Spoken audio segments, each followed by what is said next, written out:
Assalamualaikum warahmatullahi wabarakatuh. Ikhwatillah, sekarang Bro Daniel Mananta diserang habis-habisan, bahkan dikomentari dengan sangat pedas oleh non-muslim. Beragam komentar dan pernyataan yang disampaikan kepada Bro Daniel, yang pada intinya mereka tidak setuju atas pernyataan daripada Bro Daniel, yang dimana Bro Daniel sendiri mengatakan di dalam patung itu ada unclean spirit atau roh jahat. Ikhwatillah, maka mereka membuat tanggapan dengan komentar dengan sangat luar biasa. Bahkan kita saksikan sendiri dalam thumbnailnya itu, sesat pikir Daniel Mananta tentang Yesus. Jadi oleh non-muslim sendiri, Bro Daniel ini dibilang sesat, ya Alhamdulillah. Dan di bawahnya dibuatkan judul, bertemu Abdul Somad, pikiran Daniel Mananta jadi sesat. Aneh memang mereka. Jadi kenapa bawa-bawa UAS, ya Alhamdulillah? Seolah-olah kalau misalkan seperti ini, karena Daniel Mananta ketemu UAS jadi sesat, artinya secara tidak langsung mereka sudah menuduh seolah-olah UAS itu adalah sesat. Ini kan sangat berbahaya, ya Alhamdulillah. Padahal kita tahu bersama bahwa Ustadz Abdul Somad terkait patung itu dalam Islam, beliau hanya menjawab dan menjelaskan saja, ya, ketika ditanyakan oleh Bro Daniel ini. Dan Bro Daniel dengan berpikir kritis, berpikir cerdas begitu ya, menggunakan akal sehat, bahwa jawaban UAS itu masuk akal. Kan seperti itu, ya Alhamdulillah. Nah, selanjutnya di judul yang lain, peringatan keras bagi UAS dan Daniel Mananta. Jadi bawa-bawa UAS, ya Alhamdulillah. Gempar, Daniel Mananta bela UAS, fitnah Kristen, menyembah berhala, buat geram umat Katolik. Geger, Romo Katolik ini beri teguran keras bagi UAS dan Daniel Mananta. Dan perasaan saya, UAS atau Ustadz Abdul Somad dan Bro Daniel Mananta itu tidak pernah fitnah Kristen. Dibuatkan judul seperti ini, katanya UAS Daniel Mananta itu fitnah Kristen. Nauzubillah. Di mana letak UAS memfitnah Kristen? Di mana letak Bro Daniel memfitnah Kristen? Bukankah Bro Daniel ini menjelaskan tentang kitabnya? Bukankah UAS atau Ustadz Abdul Somad menjelaskan tentang syariat atau hukum tentang pembuatan patung itu? Nah, apanya yang fitnah? Begitu ya.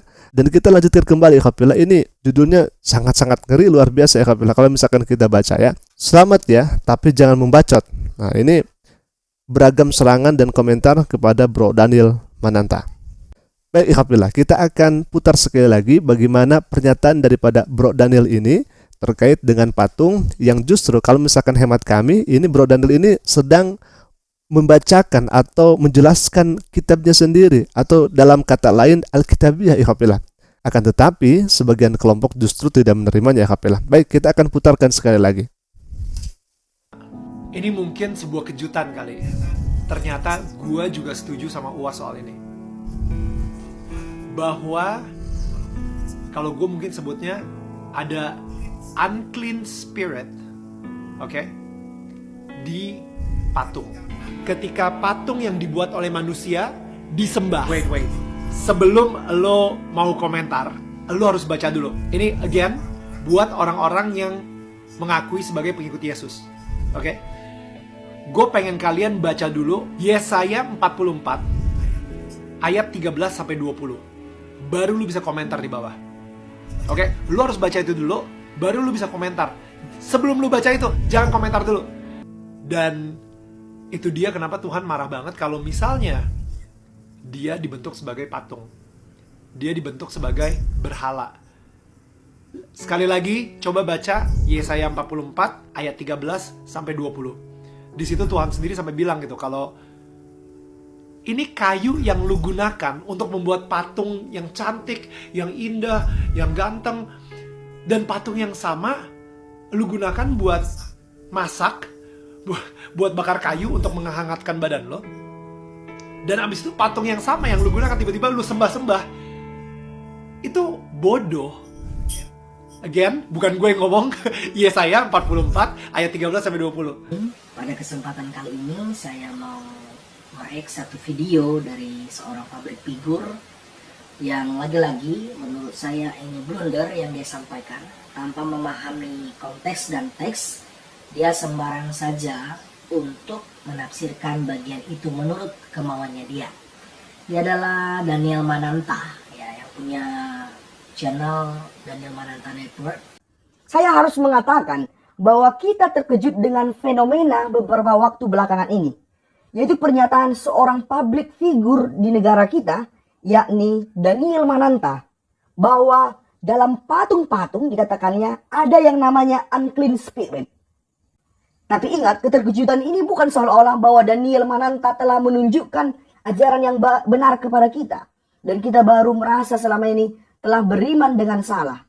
Tapi yang kita terkejutkan ialah bahwa tokoh seperti Daniel Mananta dengan gegabah membuat suatu pernyataan yang keliru. Bagaimanapun, sebagai tokoh publik, dampak dari pernyataan Daniel Mananta ini pasti cukup luas. Sangat disayangkan bahwa Daniel Mananta menyinggung hal yang sensitif tentang agama, apalagi yang disampaikannya justru keliru. Memang ajaran iman harusnya kita terima dari pengajaran resmi dalam gereja kita. Namun saya yakin, tidak sedikit umat kita yang juga akan gampang tersulut dengan pernyataan itu. Dan video ini pertama-tama untuk mengoreksi sikap dan pernyataan Daniel Mananta bahwa ada unclean spirit pada patung. Nah, alhamdulillah barusan kita sudah dengarkan bagaimana pernyataan daripada Bro Daniel Mananta ini yang menimbulkan reaksi yang sangat luar biasa. Bahkan sebagian orang menganggap Bro Daniel ini sesat. Kita bisa saksikan tadi di judulnya atau di thumbnailnya ya kapilah. Nah, kalau misalkan kita tarik dalam Islam atau syariat Islam, tentu hal ini sudah dijelaskan. Bagaimana ketika seseorang membuat patung itu tidak diperbolehkan. Bahkan agama melarang. Kenapa demikian? Karena ketika patung dibuat itu akan banyak madaratnya. Salah satunya sebagaimana dalam hadis Nabi SAW, ketika patung dimasukkan ke dalam rumah, maka rumah itu tidak akan didatangi oleh malaikat rahmah dan lain sebagainya. Itu banyak hadis-hadis yang menerangkan tidak bolehnya membuat patung, tidak bolehnya kita membuat patung yang berbentuk manusia dan lain sebagainya. Ya kapilah.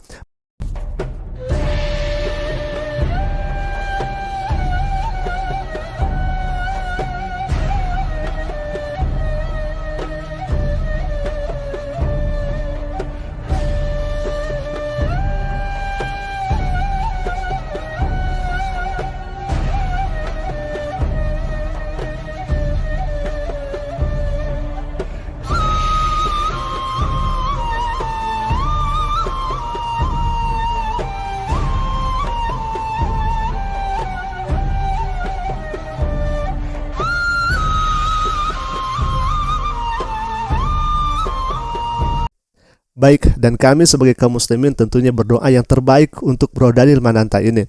Dan saran kami terus mencari ilmu, terus mencari pengetahuan, terus mencari pengalaman, agar tatkala nanti ketika mengetahui sesuatu hal dan Bro Daniel ini bisa memikirkannya sehingga bisa matang untuk mengambil keputusan. Alhamdulillah, mungkin itu saja dulu yang bisa kami sampaikan. Semoga bermanfaat. Alafu minni. Assalamualaikum warahmatullahi taala wabarakatuh.